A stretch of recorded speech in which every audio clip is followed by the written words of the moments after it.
गुरुग्राम में भोजपुरी अभिनेत्री से दुष्कर्म के मामले में अब एक नया मोड़ आया है। पुलिस जांच में यह सामने आया कि दुष्कर्म के आरोपी महेश पांडे ने 20 दिन पहले अभिनेत्री के खिलाफ शिकायत दी थी, जिसमें यूट्यूबर महेश पांडे ने इंटरव्यू वाले दिन अभिनेत्री पर अभद्र व्यवहार करने के आरोप लगाए थे। एसीपी क्राइम वरुण दहिया ने बताया कि 19 जुलाई को भोजपुरी अभिनेत्री की तरफ से दी गई शिकायत का मामला 29 जून का था। जांच के दौरान यह पता चला कि महेश पांडे ने 30 जून को ही थाना उद्योग विहार में भोजपुरी अभिनेत्री और उसके साथियों के खिलाफ मारपीट और नशीला पदार्थ खिलाने का मामला दर्ज करवाया था। पुलिस दोनों ही मामलों की गहनता से जांच कर रही है। जांच के दौरान गुरुग्राम पुलिस को एक वीडियो भी सोशल मीडिया के माध्यम से हाथ लगा, जिसमें महेश पांडे के साथ कुछ युवक मारपीट कर रहे हैं। भोजपुरी एक्ट्रेस से रेप के मामले में अब एक नया मोड़ आया है। क्या है पूरा मामला और क्या कुछ नई बदलाव इसमें आए हुए हैं, इसमें ज्यादा बातचीत करने के लिए मेरे साथ हैं एसीपी वरुण दहिया, उनसे बातचीत करते हैं। सर, क्या कुछ अब नई अपडेट है इस रेप के इस मामले में? ये एक पीड़िता द्वारा जो अभिनेत्री भोजपुरी अभिनेत्री बताई जा रही है, इन्होंने एक केस रजिस्टर्ड कराया था 19 जुलाई को पुलिस स्टेशन उद्योग विहार के अंदर। संबंधित जो रेप के सेक्शंस हैं उसके तहत उन्होंने उसके अंदर कंप्लेंट दी थी कि एक महेश पांडे नाम के व्यक्ति है जो कि एक्यूज है उसके अंदर, केस के अंदर। उन्होंने इनको इंटरव्यू लेने के बहाने एक उद्योग विहार के किसी होटल के अंदर बुलाया और वहां पर रूम में इनके साथ जबरदस्ती करी और जो रेप करा गया। उस संबंध में जो महिला ने इस पे जो कार्रवाई कराई है उसकी जब अगर हम पृष्ठभूमि देखते हैं तो उसमें कुछ चीजें और सामने आई हैं कि जो रेप की घटना का जो ये विवरण बताया गया है उस एफआईआर के अंदर, वो 29 जून की है। 29 जून के अंदर जो वहां पर होटल के अंदर जो रेप की जो गतिविधि हुई है या इस तरीके की जो बात सामने आई है, उस दौरान महेश पांडे ने उस घटनाक्रम के बाद 30 जून को पुलिस स्टेशन उद्योग विहार में जाके एक कंप्लेंट दी थी, जिसके तहत भी एक एफआईआर रजिस्टर्ड कराई गई है।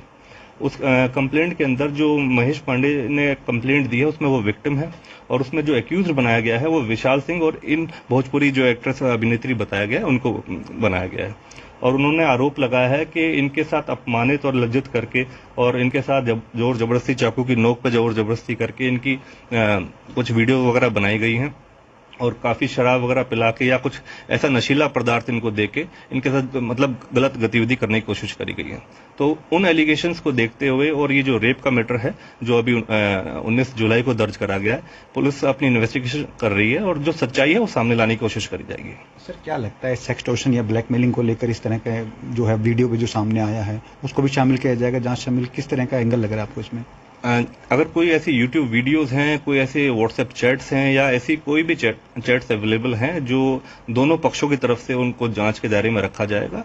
और जैसे कि महिला का भी जो अपना जो केस 19 तारीख को दर्ज कराया गया है रेप के संबंध में, उनका कोर्ट के सामने 164 के CRPC के बयान भी दर्ज कराए गए हैं और उनका मेडिकल भी कराया गया है। उन सभी रिपोर्ट्स को भी चेक करा जाएगा और CCTV फुटेज चेक करी जाएंगी और सभी संबंधित जितनी भी ऐसी जानकारी जो एज एन एविडेंस हम ले सकते हैं, पुलिस उसकी गहनता से जांच करेगी और सच्चाई लाने की सामने कोशिश करेगी कि भाई एग्जैक्टली दोनों मैटर जो हैं, जो आपस में इंटर रिलेटेड दिख रहे हैं, इनके अंदर सच्चाई क्या है।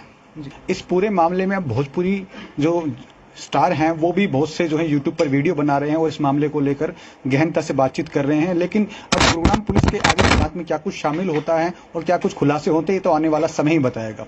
गुरुग्राम से योगेश। जैसे कि आप लोगों ने सुना कि 29 जून का यह घटना है और 30 जून को महेश पांडे ने विशाल सिंह और अभिनेत्री के ऊपर FIR दर्ज किया था। उसके बाद बहुत दिन तक महेश पांडे हॉस्पिटल में भी रहे, डिप्रेशन में रहे और बहुत सारे लोग महेश पांडे के सपोर्ट में वीडियो बना रहे हैं। जिनको लग रहा है महेश पांडे सही है, जिनको लग रहा नहीं वो अभिनेत्री सही है, उनके सपोर्ट में वीडियो बनाया जा रहा है। विशाल सिंह के सपोर्ट में वीडियो बनाया जा रहा है। खैर, सच्चाई क्या है नहीं है ये बात सबको मालूम है, लेकिन भैया कानून अंधा होता है, उनको जो दिखाइएगा वही दिखता है। जांच पड़ताल चल रहा है भैया। बस इस वीडियो को आप लोग शेयर कर दीजिए, एक शेयर लगा दीजिए ताकि भैया निर्दोष को सज़ा ना हो सके। बाकी ये जो आर्टिकल है बहुत सारे न्यूज़ चैनल में छपा है, आप हमारे स्क्रीन पे देख सकते हैं। और आपको भैया राय क्या है कमेंट बॉक्स में जरूर बताइएगा। इस वीडियो को गर्दा उड़ा कर शेयर कीजिएगा। जो निर्दोष है भैया उसको सजा ना मिले, चाहे वो महेश पांडे हो चाहे वो अभिनेत्री हो। बाकी जो गलत करेगा उसके साथ गलत होगा। अपना राय कमेंट बॉक्स में जरूर बताएं। धन्यवाद। जय जय श्री राम।